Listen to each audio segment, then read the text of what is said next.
मतलब मैंने पहले भी एक दो इंटरव्यूज में कहा कि शुरू में ये तय था कि वो रोल कोई और करेगा, मेरा रोल किसी और को प्ले करना था।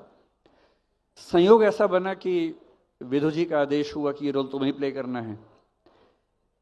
तो मैंने तो महसूस किया कि बहुत आसान है एक्टिंग, क्योंकि मैं अपने रोल प्ले कर रहा था, मुझे खुद ही होना था। स्क्रिप्ट राइटिंग में मैं शामिल था ही, अपने डायलॉग्स मैंने खुद ही लिखे थे। लिखे भी क्या थे, ऑन द स्पॉट बोले ही थे बेसिकली। तो 3-4 शॉट्स जब शूट हुए, 3-4 टेक्स हुए, तो हर बार मैंने डायलॉग्स अलग बोले।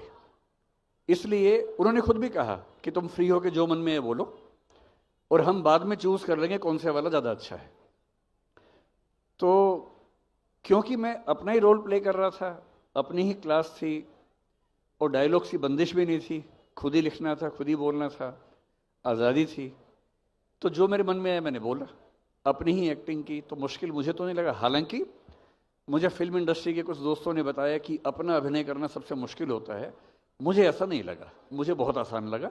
जैसा मैं हूँ अभी हूँ वैसे ही वहाँ पर था, तो मुश्किल नहीं लगा। उस तरह के सवाल भी आए कि गर्लफ्रेंड नहीं मान रही, बॉयफ्रेंड नहीं मान रहे, पापा नहीं मान रहे, मम्मी नहीं मान रही, कंफ्यूज हैं कि करियर पर फोकस करें कि प्रेम पर फोकस करें, आदि इत्यादि। तो ये तो बहुत ही ओपन एंडेड सवाल हुआ, कोई थोड़ा स्पष्ट सवाल हो तो ज़्यादा अच्छा रहेगा। उनका यही था कि साहब दोनों चीजें एक साथ कैसे करें। घर वाले कहते हैं, टीचर कहते हैं करियर पर फोकस करो, पर जब करियर पर फोकस कर रहे हैं तब प्रेम पर भी फोकस आ रहा है, तो दोनों का संतुलन नहीं बैठ सकता क्या? अरे बालकों, तुम्हारा ही सवाल पूछ रहा हूं, ठहर जाओ। मेरी समझ ये है कि सबसे बड़ा दुर्भाग्य है कि करियर बनाने की उम्र और प्रेम करने की उम्र एक ही होती है, और ये दोनों ही चीज़ें ऐसी हैं जो पूरा फोकस मांगती हैं। तो ऐसे में आदमी कैसे बैलेंस करे, मूल समस्या तो ये है ही। लेकिन जब मुझसे बच्चे पूछते हैं, क्लास के बच्चे, कि सर ऐसी ऐसी दुविधा है, क्या करना चाहिए, और प्रेम बड़ा गहरा हो गया है, रहा नहीं जाता है, तो मैं एक ही बात कहता हूँ कि कुछ दिन फिर प्रेम कर लो। और मुझे बड़ा भरोसा है कि 20-25 दिन प्रेम करने के बाद फिर लगने लगता है कि कुछ और ही कर लेते हैं।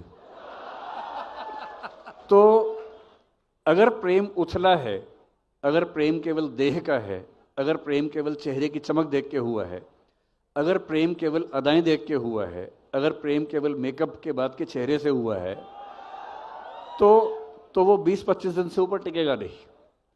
20-25 दिन में असलियत सामने आई जाती है।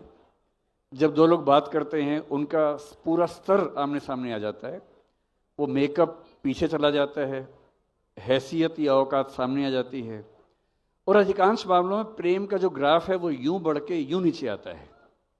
तो जब नीचे आ गया तो मुक्त हो गए, मुक्त होकर पढ़ाई कर लो। और यदि प्रेम ऐसा मिल गया संयोग से जो मुक्त करता है, प्रेम में रहकर मुक्त करता है, तो वो आपको पढ़ने से रोकेगा नहीं, वो आपकी पढ़ाई में सहायक ही होगा। इसलिए, और मैं अक्सर कहता हूँ कि ज़िंदगी एक ही है। मैं उन बातों में बहुत कम विश्वास रखता हूँ कि बार बार जीवन मिलने वाला है। मैं ये मान के चलता हूँ, मिल जाए तो बढ़िया है, पर मैं ये मान के चलता हूँ कि जीवन एक ही है।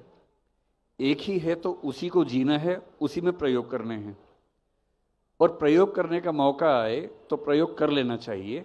बाद में पछताने से अच्छा है कि हमने प्रयोग किया, फेल हो गए, फिर प्रयोग कर लेंगे, कुछ और प्रयोग करेंगे। लेकिन प्रयोग करने से पीछे हटना कायरों की निशानी है।